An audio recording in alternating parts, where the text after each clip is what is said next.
TikTok menandatangani kesepakatan untuk menjual unit bisnisnya di Amerika Serikat kepada perusahaan patungan yang mayoritas sahamnya dimiliki investor Amerika. Kesepakatan penjualan unit bisnis TikTok di Amerika diungkap melalui memo internal CEO TikTok Social kepada karyawan.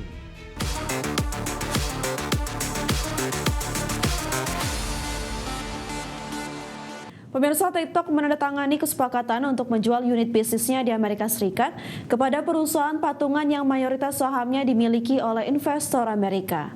Kesepakatan ini dilakukan untuk memenuhi ketentuan Undang-Undang Amerika Serikat terkait kepemilikan dan keamanan data. TikTok menandatangani kesepakatan untuk menjual unit bisnisnya di Amerika Serikat kepada perusahaan patungan yang mayoritas sahamnya dimiliki investor Amerika. Kesepakatan penjualan unit bisnis TikTok di Amerika diungkap melalui memo internal CEO TikTok Social kepada karyawan. Struktur transaksi ini sesuai dengan pengumuman Gedung Putih pada September 2025. Penjualan ini merupakan hasil negosiasi panjang antara pemerintah Amerika dan induk TikTok ByteDance yang berlangsung lebih dari 1 tahun. Dalam struktur kepemilikan baru, 50% saham akan dimiliki oleh investor baru dari Amerika Serikat. Oracle, Silver Lake, dan MGX masing-masing menguasai 15% saham dalam perusahaan patungan tersebut.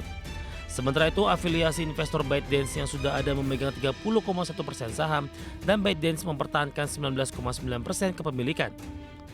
Adapun TikTok Amerika akan beroperasi sebagai entitas independen dengan kewenangan penuh atas perlindungan data dan keamanan algoritma.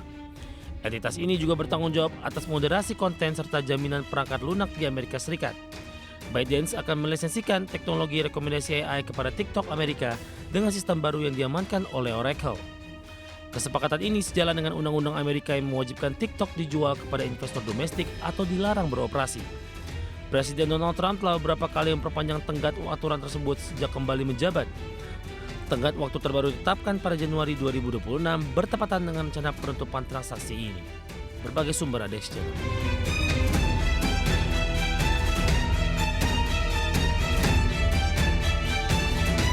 YouTube memutuskan berhenti mengirimkan data pemutaran musik ke Billboard mulai Januari 2026. Langkah ini diambil karena sistem penghitungan tanggal lagu dinilai tidak adil dan merugikan penggemar serta artis.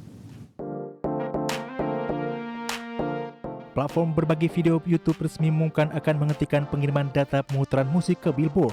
Kebijakan ini akan berlaku mulai 16 Januari 2026 dan menjadi titik balik dalam hubungan kedua pihak yang selama ini menjadi rujukan tanggal lagu global. Keputusan tersebut dipicu oleh sistem penghitungan Billboard yang memberikan bobot lebih besar pada layanan streaming berbayar. Menurut YouTube, metode ini sudah tidak relevan karena menggambarkan kontribusi miliaran penggemar yang mengakses musik melalui streaming berbasis iklan. YouTube menegaskan setiap pemutaran lagu memiliki nilai yang sama terlepas dari status langganan pengguna. Perusahaan menilai penggemar non-langganan juga memberikan kontribusi besar terhadap ekosistem musik digital termasuk pendapatan iklan bagi industri. YouTube menyebut keputusan ini diambil setelah melalui diskusi panjang dengan pihak Billboard. Namun hasil pembicaraan dinilai belum mencerminkan penghargaan yang adil bagi artis dan penggemar YouTube, sehingga putusan pengiriman data pun diambil. Meski menghentikan pengiriman data ke Billboard, YouTube menegaskan tetap berkomitmen mendorong tanggal lagu musik yang lebih adil dan inklusif. YouTube juga menyatakan masih membuka peluang untuk kembali bekerjasama dengan Billboard apabila terdapat kesepakatan baru yang menghargai setiap penggemar dan setiap pemutaran. Berbagi sumber untuk ID Action. Produsen alas kaki asal Jerman Birkenstock memproyeksikan laba tahun fiskal 2026 di bawah ekspektasi Wall Street. Tekanan tarif impor Amerika Serikat serta melemahnya belanja konsumen menjadi faktor utama yang menekan kinerja. Produsen alas kaki asal Jerman, Birkenstock, memproyeksikan laba tahun fiskal 2026 di bawah ekspektasi Wall Street. Birkenstock memberikan tarif impor Amerika Serikat akan memangkas margin laba kotor tahunan sekitar 100 basis poin. Dampak tarif tersebut diperkirakan lebih besar pada 2026 dibandingkan tahun sebelumnya, di mana saham Birkenstock pun langsung turun hampir 5% pada perdagangan awal setelah proyeksi tersebut diumumkan. Perusahaan memproyeksikan margin laba kotor tahun fiskal 2026 berada di kisaran 57 hingga 57,5%. Angka ini turun dibandingkan margin 59,1% yang dicatatkan pada 2025. Sementara laba per saham yang disesuaikan diperkirakan berada di rentang 1,90 hingga 2,05 euro, lebih rendah dari ekspektasi pasar. Meski menghadapi tekanan eksternal, Birkenstock menilai fundamental bisnis tetap solid. Perusahaan terus memperluas jaringan retail dengan membuka 30 toko sepanjang tahun ini dan menargetkan 40 toko baru pada 2026. Strategi ini didukung peluncuran koleksi baru dan edisi musiman untuk menarik konsumen muda berpenghasilan tinggi. Berbagai sumber, IDX Channel. Kembali di Prime Market Highlight pemirsa, HiQ Fly High secara resmi meluncurkan update 0.5 Anniversary menandai perayaan setengah tahun sejak peluncuran game mobile populer ini. Ya, dalam update ini Garena menghadirkan duo legendaris Tobio Kageyama dan Soyo Hinata sebagai karakter kuat yang sangat ditunggu penggemar. HiQ Fly High secara resmi meluncurkan update 0.5 Anniversary menandai perayaan setengah tahun sejak peluncuran game mobile populer ini. Karakter baru yang diperkenalkan adalah Tobio Kageyama dengan julukan King of the Court, dikenal dengan kemampuan dominan di lapangan yang bisa mengubah jalannya pertandingan. Kehadiran Kageyama memberi tantangan baru sekaligus potensi strategi yang lebih tinggi bagi tim pemain. Hadir pula SP Soyo Hinata, karakter dengan desain baru tema Sakura dan energi eksplosif yang melengkapi pasangan ini dalam formasi Freak Week yang legendaris. Sebagai bagian dari perayaan 0.5 Anniversary, Garena menyiapkan event khusus seperti Daily Winter Wonders, di mana pemain bisa login harian untuk mengklaim hadiah beragam seperti tiket rekrut Supreme, Ultra, dan Memory.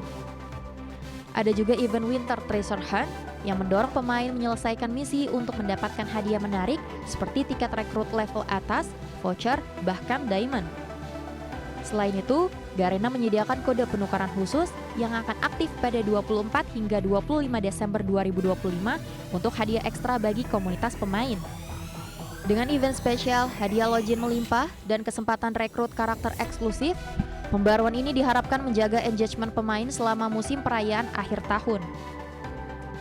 Kehadiran duo Freak Week juga memberikan kesempatan bagi pemain baru maupun veteran untuk mengeksplorasi meta permainan dengan strategi tim yang lebih dinamis. Garena menekankan bahwa event ini tersedia terbatas hingga akhir Desember, sehingga pemain dipersilahkan untuk aktif berpartisipasi sebelum periode berakhir. Berbagai sumber, IDX Channel.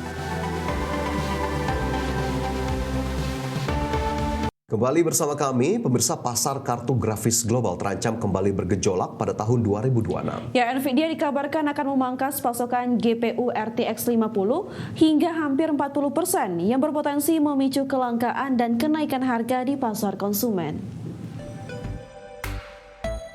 Kabar kurang sedap datang dari pasar kartu grafis global. Nvidia disebut tengah merencanakan pemangkasan pasokan GPU generasi terbaru RTX 50 pada tahun 2026 dengan penurunan yang dikabarkan mencapai hampir 40%. Meski belum ada pernyataan resmi dari Nvidia, sejumlah laporan menyebut kenaikan biaya komponen memori menjadi pemicu utama setelah perusahaan seperti Micron dikabarkan mengalihkan fokus dari pasar konsumen ke segmentasi server AI yang dinilai lebih menguntungkan.